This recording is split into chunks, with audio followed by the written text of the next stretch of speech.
En este video se expondrá cómo aplicar críticamente el Plan y Programas de Estudios 2011 en la asignatura de Historia, con el fin de alcanzar los propósitos educativos y contribuir al pleno desarrollo de las capacidades de los alumnos de quinto año de primaria. Empecemos entonces por definir ¿qué es la historia? Ángel Miranda, en su libro Didáctica de la Historia, menciona que la historia se entiende como la información verídica y exacta de los hechos políticos, sociales, económicos, artísticos, industriales, éticos, filosóficos y religiosos de la humanidad, exponiendo su completo desarrollo, progreso y perfeccionamiento a través del tiempo. En otras palabras, la historia es todo aquello que da significación a nuestro presente. Nuestra historia es tan importante como nuestra actualidad, y así de importante es también su enseñanza en la educación primaria.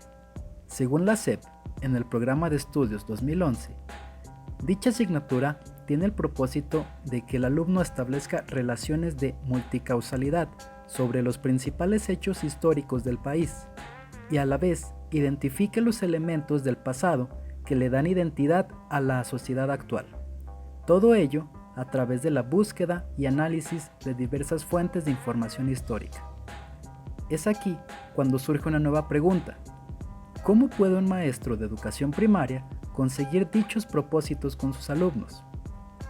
Para responder a esta incógnita, la SEP, en su libro Enseñanza y Aprendizaje de la Historia en la Educación Básica, nos indica que la asignatura necesita de dos cosas para resultar significativa. La primera es la aplicación de distintas metodologías y la segunda es la utilización de materiales didácticos. El docente debe auxiliarse de ambas para acercar a los alumnos al conocimiento histórico. Enfoquémonos entonces en la primera de las condiciones. Ángel Miranda precisa más de 10 métodos de enseñanza que pueden ser utilizados en la asignatura de historia. Aquí expondré únicamente los que desde mi punto de vista son los más congruentes con las características de mi grupo. Número 1. Método biográfico. Toma de la historia las personalidades que han influido en el desenvolvimiento del país, para que, dando a conocer sus vidas, los alumnos adquieran más fácilmente los conocimientos de historia, ya que despierta el interés y entusiasmo de los mismos. Número 2. Pragmático o filosófico. Consiste en volver a vivir la historia, averiguando las causas y efectos que han producido los acontecimientos en el desarrollo de los pueblos, como si los alumnos lo vivieran o fuesen actores de ese tiempo. Número 3. Comparativo. Consiste en comparar los tiempos modernos con los hechos antiguos, para establecer consecuencias. Empleado ocasionalmente, resulta un procedimiento conveniente para resaltar semejanzas y diferencias entre personajes, pueblos o épocas. La utilización de dichas metodologías busca contribuir a la comprensión del mundo actual y no solo limitarse a transmitir conocimientos sobre personajes o hechos del pasado. Evidentemente, una metodología por sí sola no va a conseguir el logro de los propósitos de la asignatura. Necesita ser complementada con materiales o recurso didáctico. ¿Y cuál es la diferencia entre material didáctico y recurso didáctico? Pues para Osana, Bargellini y Laurino, autores del libro El material didáctico en la enseñanza de historia, no existe diferencia alguna entre uno y otro, ya que por su misma definición podemos llegar a la conclusión de que ambos comprenden aquellos objetos, tangibles o no, que presentan un medio a través del cual los propósitos del proceso de enseñanza-aprendizaje se alcanzan de manera más eficaz, favoreciendo el conocimiento, así como las habilidades y las actitudes que se desean lograr. Una vez especificado lo anterior, podemos adentrarnos en el tema de la utilización del material didáctico en la asignatura de historia. Osana, Bargellini y Laurino sugieren 5 criterios para seleccionar el material didáctico. 1. Debe ser seleccionado en función a la pertinencia con el tema y a las necesidades del grupo en cuestión. 2. El material debe cumplir con la finalidad de generar trabajo en los alumnos y no limitarse a ilustrar o entretener. 3.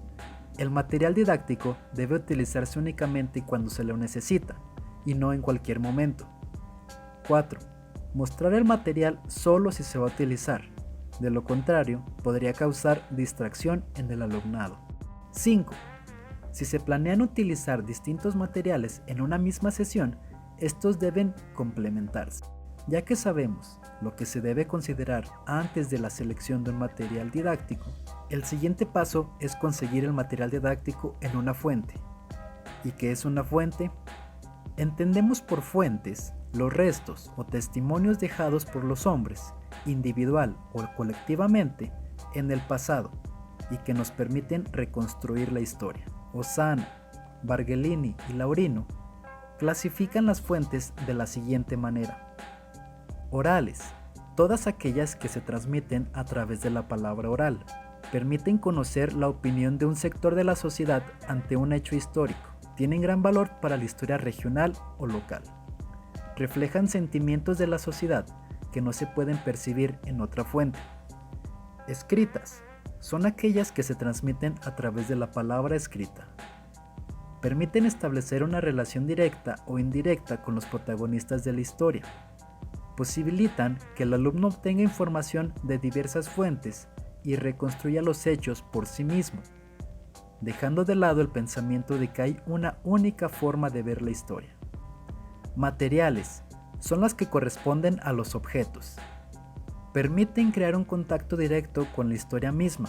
Son veraces, ya que presentan las cosas tal y como fueron en su tiempo. Arrojan información que no es posible encontrar en otras fuentes. La documentación audiovisual.